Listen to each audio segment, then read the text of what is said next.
বাংলাদেশে যে উত্তাল গণজোয়ার তৈরি হয়েছে, অবস্থা দৃষ্টে মনে হচ্ছে ওই আলেমের পা ধরে ওর মাপ চাওয়া লাগবে। চিল্লা এখন ঠিক কিনা? বাংলাদেশে একটা কথা কয়, নিন্দে পাখি পিন্দে। কথা বলেন। কোন মৌলবাদী দল এখানে ক্ষমতায় আসবে তার কোনো সম্ভাবনা নাই। বাংলাদেশের 52 বছর ইতিহাসে দেখা গেছে যে কখনোই কোনো মৌলবাদী দল তারা ক্ষমতায় আসতে পারেনি, বরঞ্চ তাদের যে শক্তি, সেই শক্তি দিন দিন ক্ষীয়মান হয়ে এসেছে। আমরা বাংলাদেশের মানুষের আস্থার উপর আস্থা। বিএনপি নাকি চাঁদাবাজি করে, বিএনপি নাকি দখলবাজি করে, বিএনপি নাকি ওই যে কে যেন আজহার নাকি মাসাল একজন আছে, আগে ওরা খাইছে এখন এরা খেতে চায় না, কি বলছেন? একদল খাইছে আরেক দল খাওয়ার জন্য রেডি হয়ে আছে। আমরা এরকম চাই না। বিএনপি চাঁদাবাজি করছে, দখলদারি করছে। আরে ভাই, আপনি এসব প্রমাণ করে দেখান যে বিএনপি কোথাও চাঁদাবাজি বা দখলদারি করছে। এটা আপনাদের বানানো একটি খেলা, আমরা এটা বুঝি। নানান জায়গা থেকে কিন্তু বিএনপি নেতাকর্মীদের বিরুদ্ধে প্রচুর কমপ্লেইন আসছে। আমার কাছেই সকাল বিকাল কমপ্লেইন আসছে। বিএনপির নেতাকর্মীদেরকে মাঠ পর্যায়ে কন্ট্রোল করা যাচ্ছে না। চাঁদাবাজির সঙ্গে যুক্ত, জমি দখলের সঙ্গে যুক্ত, টেন্ডারবাজির সঙ্গে যুক্ত। আমার এলাকাতে পদধারী নেতারা কেউ মাটি ভরাট করে নদীর উপরে, জমি দখল করে, আরেক উপজেলায় পদধারী নেতারা মামলা বাণিজ্য করে। তো কন্ট্রোল করা তো যাচ্ছে না। কেন্দ্রে খবর পাঠানো হয়েছে, কেন্দ্র কোনো অ্যাকশন নেয় নাই। ভিডিওটা শেয়ার করেন, অত্যন্ত গুরুত্বপূর্ণ। ভিডিওটা শেয়ার করেন, আপনাদের কাছে আমি অনুরোধ করছি লাইভের শুরুতে ভিডিওটা শেয়ার করেন। এই মাদ্রাসার মাঠে মাটির প্রয়োজন। আজকে আমরা অনেকদিন ধরে মাটির প্রয়োজন। আমি আমার সামনে মাহফিল আসতেছে, মাটি পালাবো।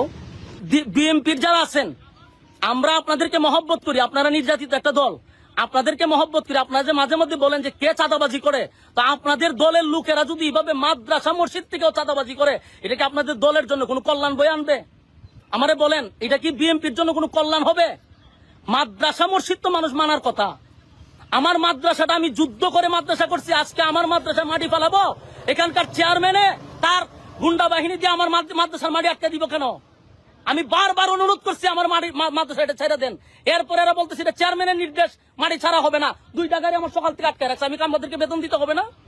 2 গাড়ি আমার আটকে রেখে দিছে। কোনো কথা তারা শুনতে রাজি না। টাকা দিব, তারপরে তারা মাটি ছাড়বে। আমার প্রশ্ন হলো, আমি আমার আরেক জায়গার থেকে আমি আমার কিনা মাটি দানের মাটি আমি যদি মাদ্রাসাত পালাই, এখানে আমি কেন চাঁদা দিব? এখন আমি বাংলাদেশের একটা বড় দলকে বলছি যে আপনাদের এগুলা বিষয়গুলো অবগত থাকা দরকার। আরে ভাই, তুই খাস বিভিন্ন জায়গা থেকে অসুবিধা, একটা মাদ্রাসার থেকে তো আমাদের এই জিনিসগুলো বোঝা দরকার। উনি আমার মাদ্রাসার মাটিটা আটকায় রেখে দিছে। আমি ওনারে ফোন দিছি, আমি ওনারে ফোন দেওয়ার পরে কিন্তু লাইভে আসছে। ওনারে আমি কয়েকবার ফোন দিছি, উনি আমার ফোনটা ধরে বলছে যে তোমার সাথে তো আগেরও কথা হয়েছিল, তুমি টাকা পয়সা দিলা না কেন? অথচ আগে একবার মাদ্রাসার মাটি ফালাইতে উনাকে আমি 20,000 টাকা চাঁদা দিছি। উনার নিজস্ব লোকেরা আমার কাছ থেকে এই চাঁদার টাকা নিছে। আমার কাছে প্রমাণ আছে, ডকুমেন্টস আছে, উনি যে আমার কাছ থেকে চাঁদা নিছে এটার ভিডিও ক্লিপ আমার কাছে আছে। ইসলাম মানুষ শান্তিতে থাকবে, কিন্তু এই ইসলামের কথাকে, এই শান্তির বাণীকে অনেকে সহ্য হয় না। আছে না নাই? এদেশে এরকম উল্লুক্কা পাঠা আছে না নাই? এরা ইসলামের প্রচার আর প্রসারকে নাম দিয়েছে মোল্লাতন্ত্র। কি নাম দিছে? ইসলামের বিজয় এদের ভাল লাগে না। ইসলামের গণজোয়ার অগ্রযাত্রা এদের ভাল লাগে না। আল্লাহ বলে মুতু বিগাইযিকুম, তোদের রাগ, তোদের ক্রোধ, তোদের আফসোস নিয়ে তোরা মর। ইসলামের তোরা কিচ্ছু করতে পারবি না। চিল্লায় বলেন ঠিক কি না? সংসদে বসে আসরা নাই, ইসলামের নাম দিয়েছে মোল্লাতন্ত্র। এই মোল্লা না থাকলে তোর কানে আজান দেওয়ার কেউ ছিল না। এই মোল্লারা না থাকলে তোর বাবা মার বিয়ে পড়িয়ে তোকে হালাল পন্থায় দুনিয়াতে আনার কেউ ছিল না। এই মোল্লারা না থাকলে জানাজাটা দেওয়ারও তোর শেষকালে কেউ থাকবে না। চিল্লায় বলেন ঠিক কিনা?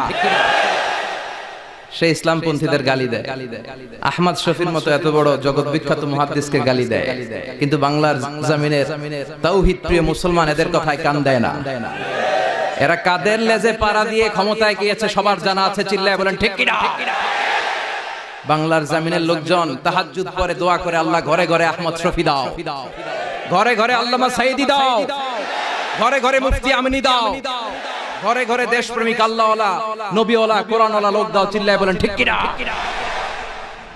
আপনার ইসলাম সহ্য হয় না, আপনার আলেম ওলামা সহ্য হয় না, আপনার কাদিয়ানীদেরকে সহ্য হয়, এটাই প্রমাণ করে আপনি কাদিয়ানীদের দালাল। এই বাংলার জমিন এটা ইসলাম প্রিয়দের জমিন, যে জমিনে আল্লাহু আকবার ধ্বনির সাথে সূর্য উঠে যায়, আল্লাহু আকবার ধ্বনির সাথে সূর্য ডুবে যায়, সে দেশে আর কিছু থাকবে না, থাক ইসলাম থাকবেই, আর কিছু থাকবে না, থাক কোরআন থাকবেই।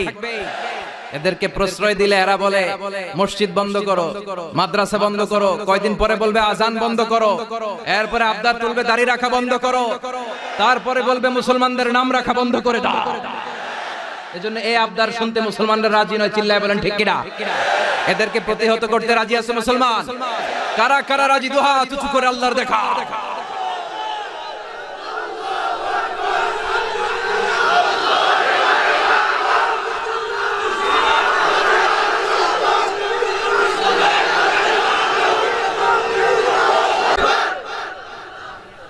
সূর্যরে ভেটকি মারলে সূর্যের কিছু হয়? কথা কন, সূর্যরে আপনি ভেটকি মারছেন, আপনার ভেটকি আপনার মুখে।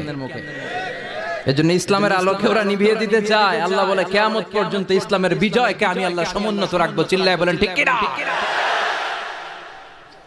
এই বেয়াদবটা এত বড় আলেমের বিরুদ্ধে কথা বলেছে, সারা বাংলাদেশে যে উত্তাল গণজোয়ার তৈরি হয়েছে, অবস্থা দৃষ্টে মনে হচ্ছে ওই আলেমের পা ধরে ওর মাপ চাওয়া লাগবে, চিল্লায় এখন ঠিক কিনা? বাংলাদেশে একটা কথা কয়, নিন্দে পাখি পিন্দে। কথা বলেন। তসলিমা নাসরিন নারীদের নিয়ে বই লিখছে, নারীদের কোনো দেশ নেই, এরপরে বোরকার বিরুদ্ধে কথা লিখছে, শেষ পর্যন্ত সে বাংলাদেশে থাকতে পারে নাই। ওরে যখন ইন্ডিয়াতে লুকিয়ে নেওয়া হয়, ওর গায়ে বোরকা পরিয়ে নেওয়া লেগেছিল, চিল্লায় বলেন ঠিক কিনা? আমরা এদের হেদায়েতের দোয়া করি, আমরা প্রত্যেকের জন্য হেদায়েতের দোয়া করি প্রথমে। আর যদি হেদায়েত নসিবে না থাকে, কারুন, সাদ্দাদ, নমরুদ আর ফেরাউনের যে দশা হয়েছে, বাংলার জমিনের ইসলাম বিরোধী এই বেহায়াদের ওই দশা আল্লাহ তুমি করে দাও। ইসলাম হচ্ছে শান্তির ধর্ম। আমরা সব সময় সাম্প্রদায়িক সম্প্রীতি, ভালোবাসা এটাতে বিশ্বাসী। মুমিনের রাস্তা কখনো বন্ধ হয় না। মুমিন বিপদে পড়লে কৌশলী হয়, মুমিন স্ট্র্যাটেজি পাল্টায়, কৌশল পাল্টায়। রাস্তা একটা বন্ধ হলে আরো 10টা খুলে যায়, চিল্লায় এখন ঠিক কিনা? এক জায়গায় কোরআনের মাহফিল বন্ধ হলে আরো 10 জায়গায় কোরআনের মাহফিলের ব্যবস্থা হয়ে যায়, এখন ঠিক কিনা? ওরা এক জায়গায় ইসলামের আওয়াজকে থামিয়ে দিতে চাইবে, আরো 10 জায়গায় ইসলামের আওয়াজ গর্জে উঠবে। ইসলামের আওয়াজ, ইসলামের বিজয়কে থামিয়ে দেওয়া, স্তব্ধ করে দেওয়া অসম্ভব, চিৎকার করে বলেন ঠিক কিনা? ওরা ইসলামকে মাটির ভেতরে পুঁতে ফেলতে চায়, কিন্তু এটা চারা গাছের মতো, পুঁতে ফেললে গাছ হয়ে উপরে ওঠে, গাছ হয়ে উপরে ওঠে, এটা থামিয়ে দেওয়া যায় না। যারা এটার পিছু লাগে, যারা এটার ক্ষতি করতে চায়, ওদের ক্ষতি আল্লাহ করে, চিল্লায় বলেন ঠিক কিনা? ফাজআল কাইদাহু ফি নাহরিহি আল্লাহুম্মা মান আরাদা বিল ইসলামি ওয়াল মুসলিমিনা খায়রান ফাওয়াফিকহু কুল্লা খায়র, চিল্লায় পড়েন আমিন। আল্লাহুম্মা মান আরাদা বিল ইসলামি ওয়াল মুসলিমিনা সুআন ফাজআল কাইদাহু ফি নাহরিহি ওয়াজআল তাদবীরাহু তাদমীরা। ইসলামের বিরুদ্ধে যারা ষড়যন্ত্র করে, ওদের ষড়যন্ত্র ওদের ঘাড়ের উপর আপনি চাপিয়ে দেন। ওরা মুমিনদেরকে পালানোর জন্য যে গর্ত করে, ওই গর্তের ভেতরে আপনি ওদেরকে ডুবিয়ে দেন। এটাই ইসলামের বৈশিষ্ট্য। ইসলামের পিছু লাগলে ও ইসলামের কিছু করতে পারে না, ও নিজের কপাল পড়ে ফেলে। ইসলামের বিজয়কে কিয়ামত পর্যন্ত জারি রাখবে কে? ইসলামের আলোকে বাতিকে কেউ নিভিয়ে দিতে পারে? চিল্লায় বলেন পারে?